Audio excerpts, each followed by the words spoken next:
Hi ನಮಸ್ಕಾರ, welcome back to the channel Noolu creations. ನೀವೆಲ್ಲರೂ ಹೇಗಿದ್ದೀರಾ? ನೀವೆಲ್ಲರೂ ಚೆನ್ನಾಗಿದ್ದೀರಾ ಅಂತ ನಾನು ಭಾವಿಸ್ತಾ ಇದ್ದೀನಿ. ಇವತ್ತಿನ ವಿಡಿಯೋದಲ್ಲಿ ಎರಡು ಸಿಂಪಲ್ ಆದಂತ ವಸ್ತುವನ್ನ ಹೇಗೆ ಮಾಡೋದು ಅಂತ ನೋಡೋಣ. ಇವತ್ತಿನ ವಿಡಿಯೋವನ್ನ ಶುರು ಮಾಡೋಕ್ಕಿಂತ ಮುಂಚೆ ಯಾರೆಲ್ಲ ನಮ್ಮ ಚಾನಲ್ ಅನ್ನ ಹೊಸದಾಗಿ ನೋಡ್ತಿದ್ರು ದಯವಿಟ್ಟು ಸಬ್ಸ್ಕ್ರೈಬ್ ಮಾಡ್ಕೊಂಡು ನೋಡಿ. ಹಾಗೆ ಈ ವಿಡಿಯೋ ನಿಮಗೆ ಇಷ್ಟ ಆಗಿದ್ದಲ್ಲಿ ದಯವಿಟ್ಟು ಒಂದು ಲೈಕ್ ಅನ್ನ ಕೊಡೋದನ್ನ ಮರಿಬೇಡಿ. ಹಾಗೆ ನಿಮ್ಮ friends, family, neighbours, well wishers ಎಲ್ಲರಿಗೂ ನನ್ನ ವಿಡಿಯೋಸ್ ಅನ್ನ ಶೇರ್ ಮಾಡಿ. ಸೊ ಇವತ್ತಿನ ವಿಡಿಯೋವನ್ನ ಶುರು ಮಾಡೋಣ.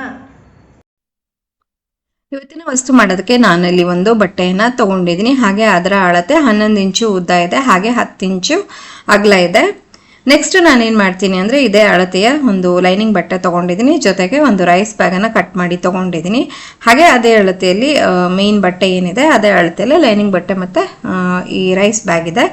ಸೊ ಇದಿಷ್ಟನ್ನು ಹಾಕಿಬಿಟ್ಟು 4 ಕಡೆಗೂ ಸ್ಟಿಚ್ ಮಾಡಿಕೊಂಡು ಕ್ವಿಲ್ಟ್ ಮಾಡಿ ಒಂದು ಸಿಂಗಲ್ ಪೀಸ್ ರೆಡಿ ಮಾಡಿಕೊಂಡು ಎಕ್ಸ್ಟ್ರಾ ಬಟ್ಟೆನೆಲ್ಲ ಕಟ್ ಮಾಡಿ ತೆಗೆದಿದ್ದಾಯಿತು. ಇದಾದಮೇಲೆ ಒಂದು ಜಿಪ್ಪನ್ನು ತೊಗೊಂಡ್ಬಿಟ್ಟು ಈ ರೀತಿಯಾಗಿ ಎರಡೂ ಕಡೆಗೂ 11 ಇಂಚು ಅಗಲ ಎಲ್ಲಿದೆಯಲ್ಲ ಆ ಕಡೆಗೆ ಎರಡೂ ಕಡೆಗೂ ಈ ರೀತಿಯಾಗಿ ಜಿಪ್ಪನ್ನು ಸ್ಪ್ಲಿಟ್ ಮಾಡಿಕೊಂಡು ಒಮ್ಮೆ ನಾನು ಸ್ಟಿಚ್ ಮಾಡಿಕೊಂಡೆ. ಅದಾದಮೇಲೆ ಈ ರೀತಿಯಾಗಿ ಉಲ್ಟಾ ತಿರುಗಿಸ್ಬಿಟ್ಟು ಮೇಲಿನಿಂದ ಪ್ರೆಸ್ ಸ್ಟಿಚ್ಚನ್ನು ಕೂಡ ಮಾಡ್ಕೊಳ್ತಾ ಇದ್ದೀನಿ. ಈ ರೀತಿಯಾಗಿ ಪ್ರೆಸ್ ಸ್ಟಿಚ್ ಕೂಡ ಮಾಡಿದಾದ ನಂತರ ನೆಕ್ಸ್ಟ್ ನಾನು ಇದಕ್ಕೆ ರನ್ನರನ್ನು ಇನ್ಸರ್ಟ್ ಮಾಡ್ಕೊಳ್ತಾ ಇದ್ದೀನಿ. ಇದು ತುಂಬಾ ಸಿಂಪಲ್ ಆಗಿ ಮಾಡಬಹುದಾದಂಥ ಒಂದು ಪೌಚು. ಬಿಗಿನರ್ ಫ್ರೆಂಡ್ಲಿ ಕೂಡ, ನೀವು ಸ್ಟಿಚಿಂಗಿಗೆ ಹೊಸಬ್ರಾಗಿದ್ರು ಕೂಡ ಆರಾಮಾಗಿ ಇದನ್ನ ಮಾಡ್ಕೊಳ್ಬಹುದು. ಈಗ ನಾನು ರನ್ನರ್ ಅನ್ನ ಇನ್ಸರ್ಟ್ ಮಾಡ್ಕೊಂಡಿದ್ದಾದ ನಂತರ ಇದನ್ನ ಉಲ್ಟಾ ಮಾಡ್ಕೊಂಡಿದ್ದಾದ್ಮೇಲೆ ಜಿಪ್ಪು ಕರೆಕ್ಟ್ ಆಗಿ ಸೆಂಟರ್ ಅಲ್ಲಿ ಬರಬೇಕು. ಆ ರೀತಿಯಾಗಿ ಇಟ್ಕೊಂಡು ಎರಡೂ ಸೈಡ್ಸ್ ಅನ್ನು ಸ್ಟಿಚ್ ಹಾಕೊಳ್ಬೇಕು. ಅದಾದ್ಮೇಲೆ ಈ ಉಳಿದಿರುವಂತ 4 ಕಾರ್ನರ್ಸ್ ಏನ್ ಕಾಣಿಸ್ತಿದೆ ಅಲ್ಲಿ 1 ಇಂಚ್ ಬೈ 1 ಇಂಚ್ಗೆ ಈ ರೀತಿಯಾಗಿ ಮಾರ್ಕ್ ಮಾಡಿಕೊಂಡು ಅದೇ ಪ್ರಕಾರವಾಗಿ ಕಟ್ ಮಾಡ್ಕೊಳ್ಬೇಕು. ಸೊ ಇದೇ ಪ್ರೊಸೀಜರ್ ಅನ್ನ 4 ಕಡೆಗೂ ನಾನು ರಿಪೀಟ್ ಮಾಡಿಕೊಂಡು ಕಟ್ ಮಾಡಿಕೊಂಡೆ. ಇದಾದ್ಮೇಲೆ ಒಂದು ಬಟ್ಟೆಯ ಸ್ಟ್ರಾಪ್ ತಗೊಂಡು ಈ ರೀತಿ ಜಿಪ್ ಏನು ಅಟ್ಯಾಚ್ ಮಾಡಿರ್ತೀವಲ್ಲ ಆ ಕಡೆಗೆ ಪೈಪಿಂಗ್ ರೀತಿಯಾಗಿ ಮಾಡಿ ಫಿನಿಶಿಂಗ್ ಮಾಡ್ಕೊಳ್ಬೇಕು. ಪೈಪಿಂಗ್ ಮಾಡೋದು ಹೇಗೆ ಅನ್ನೋದ್ರ ಬಗ್ಗೆನೂ ಈಗಾಗಲೇ ಡೀಟೇಲ್ ವಿಡಿಯೋ ಇದೆ, ನೀವು ಬೇಕಾದ್ರೆ ಚೆಕ್ ಮಾಡ್ಕೊಳ್ಳಿ, ಹೆಲ್ಪ್ ಆಗಬಹುದು. ಈಗ ನಾನು ಪೈಪಿಂಗ್ ಮುಗಿಸಿದಾಯ್ತಲ್ವಾ, ನೆಕ್ಸ್ಟ್ ಏನ್ ಮಾಡ್ತೀನಿ, 4 ಕಾರ್ನರ್ಸ್ ಅನ್ನು ಈ ರೀತಿಯಾಗಿ ಸ್ಟಿಚ್ ಮಾಡಿ ಸಪರೇಟ್ ಮಾಡಿದೆ, ಅದನ್ನ ಈ ರೀತಿಯಾಗಿ ಹಿಡ್ಕೊಂಡು ಅಲ್ಲೂ ಕೂಡ ನಾನು ಸ್ಟಿಚ್ ಅನ್ನು ಹಾಕೊಳ್ತಾ ಇದ್ದೀನಿ. ನೋಡಿ ಈ ರೀತಿಯಾಗಿ 4 ಕಡೆಗೂ ಸ್ಟಿಚ್ ಅನ್ನ ಹಾಕೊಳ್ಬೇಕಾಗತ್ತೆ. ಈ ರೀತಿ ಸ್ಟಿಚಿಂಗ್ ಹಾಕಿದಾದ ನಂತರ ಮತ್ತೆ ನಾವು ಬೇಕಿದ್ರೆ ಪೈಪಿಂಗ್ ಮುಖಾಂತರ ಅದನ್ನ ಫಿನಿಶ್ ಮಾಡ್ಕೊಳ್ಬಹುದು, ಇಲ್ಲದೆ ಇದ್ರೆ ಹಾಗೆ ಬಿಡಬಹುದು. ಈಗ ಅದಕ್ಕಿಂತ ಮುಂಚೆ ನಾನು ಇಲ್ಲಿ 2.5 ಬೈ 8 ಇಂಚಿನ ಒಂದು ಮೇನ್ ಬಟ್ಟೆ ಏನಿತ್ತು ಅದೇ ಡಿಸೈನಿನ ಒಂದು ಸ್ಟ್ರಾಪ್ ಅನ್ನ ತಗೊಂಡಿದ್ದೀನಿ. ಅದನ್ನ ಈ ಪ್ರಕಾರವಾಗಿ 2 ಫೋಲ್ಡ್ ಮಾಡಿಬಿಟ್ಟು ಒಂದು ಸ್ಟಿಚ್ ಅನ್ನು ಹಾಕೊಂಡ್ರೆ ಸ್ಟ್ರಾಪು ರೆಡಿ ಆಗುತ್ತೆ. ಈಗ ಇದನ್ನ ಏನ್ ಮಾಡ್ಬೇಕು ಅಂದ್ರೆ, ನಾವು ಕಟ್ ಮಾಡ್ಕೊಂಡ್ವಲ್ಲ ಸೈಡ್ಸ್, ಆ ಸೈಡ್ಸ್ ಅಲ್ಲಿ ಎರಡೂ ಕಡೆಗೂ ಒಂಚೂರು ಈ ರೀತಿ ಎಕ್ಸ್ಟ್ರಾ ಹೊರಗಡೆ ಕಾಣಿಸ್ಬೇಕು. ಆ ರೀತಿಯಾಗಿ ತಗೊಂಡು ಅಲ್ಲಿ ನಾವು ಸ್ಟಿಚ್ ಮಾಡುವಾಗ ಅದನ್ನು ಸೇರಿಸಿನೇ ಸ್ಟಿಚ್ ಅನ್ನ ಹಾಕೊಳ್ಬೇಕು. ಈಗ ಈ ಕಡೆಗೂ ನಾನು ಈ ಸ್ಟ್ರಾಪ್ ಅನ್ನ ಈ ರೀತಿಯಾಗಿ ಸ್ವಲ್ಪ ಹೊರಗೆ ಕಾಣಿಸ್ಬೇಕು, ಆ ರೀತಿಯಾಗಿ ಇಟ್ಕೊಂಡು ಕಂಪ್ಲೀಟ್ ಸ್ಟಿಚ್ ಅನ್ನ ಹಾಕೊಂಡ್ಬಿಟ್ರೆ ಎರಡೂ ಕಡೆಗೂ ಸ್ಟ್ರಾಪು ಅಟ್ಯಾಚ್ ಆಗತ್ತೆ. ಇವಾಗ ಇದನ್ನ ಸೀದಾ ಮಾಡ್ಕೊಳ್ಳೋಣ. ಸೀದಾ ಮಾಡ್ಕೊಂಡಿದ್ದಾದ್ಮೇಲೆ ತುಂಬಾನೇ ಯೂಸ್ಫುಲ್ ಆಗಿರುವಂತ ಮಲ್ಟಿಪರ್ಪಸ್ ಯೂಸ್ ಮಾಡಬಹುದಾದಂತ ಒಂದು ಪೌಚು ರೆಡಿ ಆಗತ್ತೆ. ನೋಡಿ ಸ್ಟ್ರಾಪ್ ಕೂಡ ಅಟ್ಯಾಚ್ ಮಾಡಿರೋದ್ರಿಂದ ಇದರ ಲುಕ್ ಕೂಡ ಚೆನ್ನಾಗಿ ಬಂದಿದೆ. ಹಾಗೆ ನೀವು ಇದನ್ನ ಜಸ್ಟ್ ಒಂದು ಕಟಿಂಗ್ ಅನ್ನ ಮಾಡ್ಕೊಂಡ್ರೆ ಆಗೋಯ್ತು. ಜಾಸ್ತಿ ಏನು ವಸ್ತುಗಳು ಇದಕ್ಕೆ ಬೇಕಾಗುದಿಲ್ಲ. ನೋಡಬಹುದು ನೀವು, ನಾನಿಲ್ಲಿ ಜಸ್ಟ್ ಸಿಂಪಲ್ ಆಗಿ ಒಂದಷ್ಟು ವಸ್ತುಗಳನ್ನ ನಿಮ್ಗೆ ಹಾಕಿ ತೋರಿಸಿದೀನಿ. ನೀವು ನಿಮ್ಮ ಇಷ್ಟದ ಅನುಸಾರವಾಗಿ ಇದನ್ನ ಬಳಸ್ಕೊಳ್ಬಹುದು. ಸೊ ಇದಾಗಿತ್ತು ಇವತ್ತಿನ ಮೊದಲನೇ ವಿಡಿಯೋ. ನೋಡಿ ನಾನಿಲ್ಲಿ ಒಂದಷ್ಟು ಮೇಕಪ್ ಐಟಮ್ಸ್ ಅನ್ನೆಲ್ಲ ಸುಮ್ಮನೆ ಹಾಕಿ ತೋರಿಸ್ತಾ ಇದ್ದೀನಿ. ನೀವು ಇದನ್ನ ನಿಮ್ಗೆ ಹೇಗೆ ರಿಕ್ವೈರ್ಮೆಂಟ್ ಇದೆಯೋ ಅದ್ರ ಪ್ರಕಾರ ಯೂಸ್ ಮಾಡ್ಕೊಳ್ಬಹುದು. ನೋಡಿ ಈ ತರದ್ ಒಂದು ಟ್ರೈ ಮಾಡ್ಕೊಳ್ಳಿ, ನಿಮ್ಗೂ ಕೂಡ ನೀವು ಮಾಡ್ಕೊಳ್ಳಿ. ಬನ್ನಿ ಇವತ್ತಿನ 2ನೇ ಐಡಿಯಾ ಯಾವುದು ಅಂತ ನೋಡೋಣ. ನಾನಿಲ್ಲಿ ಅದನ್ನ ಮಾಡೋದಕ್ಕೋಸ್ಕರ 7 ಇಂಚು ಅಗಲ ಹಾಗೆ 12 ಇಂಚು ಉದ್ದದ ಒಂದು ಬಟ್ಟೆಯ ಪೀಸನ್ನ ತಗೊಂಡಿದ್ದೀನಿ.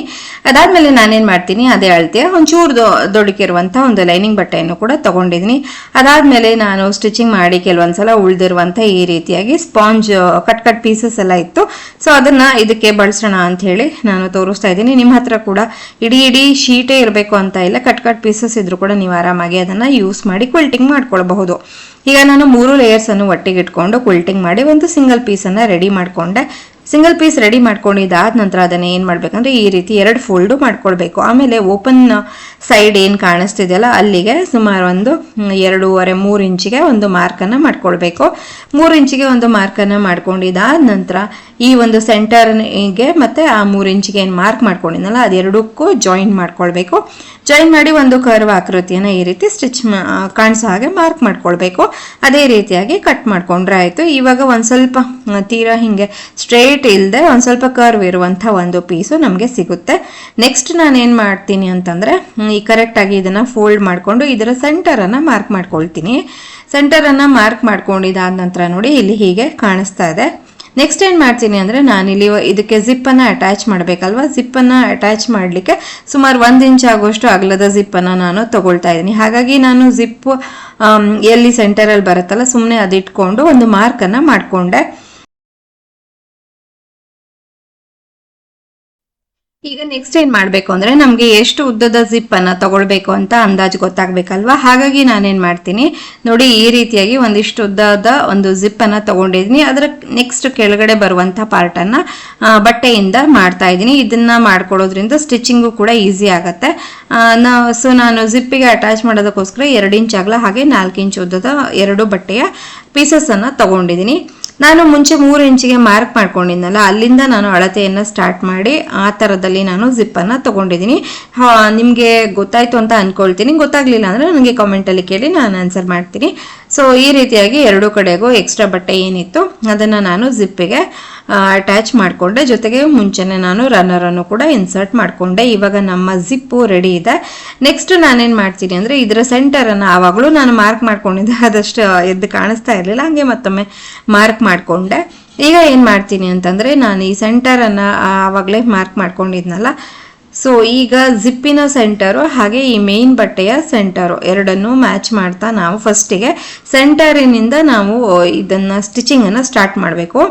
ಅಂದರೆ ನಮಗೆ ಜಿಪ್ಪು ಕರೆಕ್ಟಾಗಿ ಅಟ್ಯಾಚ್ ಆಗಿ ಬರುತ್ತೆ ಆವಾಗ. ಸೊ ಇಲ್ಲಿಂದ ಸೆಂಟರಿಂದ ಸ್ಟಾರ್ಟ್ ಮಾಡಿ ನಾನು ಮುಂಚೆನೆ ಜಿಪ್ ಇಟ್ಕೊಂಡು ಒಂದು ಮಾರ್ಕ್ ಮಾಡ್ಕೊಂಡಿದ್ನಲ್ಲ ಅಲ್ಲಿವರೆಗೆ ಎಂಡ್ ಮಾಡಬೇಕು ಸ್ಟಿಚಿಂಗನ್ನು. ಅದಾದಮೇಲೆ ಆ ಕಡೆ ತಿರುಗಿಸ್ತಾ ನಾವು ಮತ್ತೆ ಸ್ಟಿಚ್ಚನ್ನು ಹಾಕ್ಕೊಳ್ಬೇಕಾಗತ್ತೆ. ನೆಕ್ಸ್ಟ್ ನಾನು ಸ್ಟಿಚಿಂಗನ್ನು ಕೂಡ ನಿಮಗೆ ಸ್ವಲ್ಪ ತೋರಿಸಿದ್ದೀನಿ. ಸೊ ನೋಡಿ ಈ ರೀತಿಯಾಗಿ ನಾನು ಕಂಪ್ಲೀಟ್ ಸ್ಟಿಚ್ಚನ್ನು ಹಾಕ್ಕೊಂಡಿದ್ದೆ ಒಂದು ಸೈಡು. ಇದೇ ರೀತಿಯಾಗಿ ಪ್ರೆಸ್ ಸ್ಟಿಚ್ಚನ್ನು ಮಾಡ್ಕೊಳ್ಬೇಕು. ಹಾಗೆ ನಾನು ಎಕ್ಸ್ಟ್ರಾ ಬಂದಂಥ ಬಟ್ಟೆ ಅಂದರೆ ಜಿಪ್ಪಿಗೆ ನಾನೇನು ಎಕ್ಸ್ಟ್ರಾ ಬಟ್ಟೆ ಹಚ್ಕೊಂಡಿದ್ನಲ್ಲ ಅದನ್ನು ಕಟ್ ಮಾಡಿ ತೆಗೆದಿದ್ದಾಯಿತು. ಈಗ ಇದೇ ಪ್ರಕಾರವಾಗಿ ಇನ್ನೊಂದು ಸೈಡ್ಗೂ ಸ್ಟಿಚ್ಚನ್ನು ಹಾಕ್ಕೊಳ್ಬೇಕು. ಸೊ ಈ ರೀತಿಯಾಗಿ ಮಾಡಿಕೊಂಡ್ರೆ ನೋಡಿ ಈ ರೀತಿಯಾಗಿ ಫಿನಿಶಿಂಗ್ ಬಂದಿದೆ. ಹಾಗೆ ಇಲ್ಲಿ ಓಪನ್ ಏನಿರುತ್ತೆ 2 ಕಡೆಗೂ ಡಬಲ್ ಸ್ಟಿಚ್ ಹಾಕಿ ಫಿನಿಶಿಂಗ್ ಮಾಡಿಕೊಂಡ್ರೆ ಆಗೋಯ್ತು. ತುಂಬಾ ಸಿಂಪಲ್ಲು. ಮತ್ತು ನಿಮ್ಮ ಹತ್ರ ಸ್ಪಾಂಜ್ ಇರಲಿಲ್ಲ ಅಂತಂದರೆ ರೈಸ್ ಬ್ಯಾಗನ್ನು ಕೂಡ ನೀವು ಯೂಸ್ ಮಾಡಿ ಮಾಡಬಹುದು. ನೋಡಿ ಈ ರೀತಿಯಾಗಿ ಕಾಣಿಸ್ತಾ ಇದೆ. ಈಗ ಇದನ್ನು ಸೀದಾ ಮಾಡ್ಕೊಳ್ಳೋಣ. ಸೀದಾ ಮಾಡ್ಕೊಂಡ್ಮೇಲೆ ನಿಮಗೆ ಹೇಗೆಲ್ಲ ಬೇಕೋ ಆ ರೀತಿಯಾಗಿ ಇದನ್ನು ಡೆಕೋರೇಟ್ ಎಲ್ಲ ಮಾಡ್ಕೊಳ್ಬಹುದು. ನಾನು ಈ ಜಿಪ್ಪಿಗೆ ಒಂದು ಚಿಕ್ಕ ಸ್ಟ್ರ್ಯಾಪನ್ನು ಹಾಕೋಣ ಅಂತ ಅನಿಸಿತ್ತು. ಹಾಗಾಗಿ ಒಂದು 2 ಇಂಚ್ ಉದ್ದದ ಒಂದು ಸ್ಟ್ರ್ಯಾಪನ್ನು ಕೂಡ ಅದಕ್ಕೆ ಹಾಗೆ ನಾನು ಇಲ್ಲಿ ತೋರಿಸ್ತಿದ್ದೀನಲ್ಲ ಈ ರೀತಿಯಾಗಿ ಮೇಲಿನಿಂದ ಪ್ರೆಸ್ ಸ್ಟಿಚ್ಚನ್ನು ಹಾಕೊಂಡ್ಬಿಟ್ರೆ ಒಂದು ಸ್ಟ್ರ್ಯಾಪ್ ಕೂಡ ನಾನು ರನ್ನರ್ಗೆ ಹಾಕ್ಕೊಂಡಿದ್ದೀನಿ. ಈ ರೀತಿ ಮಾಡಿಕೊಂಡ್ರೆ ಈ ಥರದ ಒಂದು ಪುಟಾಣಿ ಪೌಚು ರೆಡಿ ಆಗುತ್ತೆ. ಇದಾಗಿತ್ತು ಇವತ್ತಿನ ವಿಡಿಯೋ. ಸಿಗ್ತೀನಿ ಮತ್ತೊಂದು ಹೊಸ ವಿಡಿಯೋದೊಡನೆ. ವಿಡಿಯೋ ನೋಡೋದಕ್ಕಾಗಿ ಧನ್ಯವಾದಗಳು. Thank you.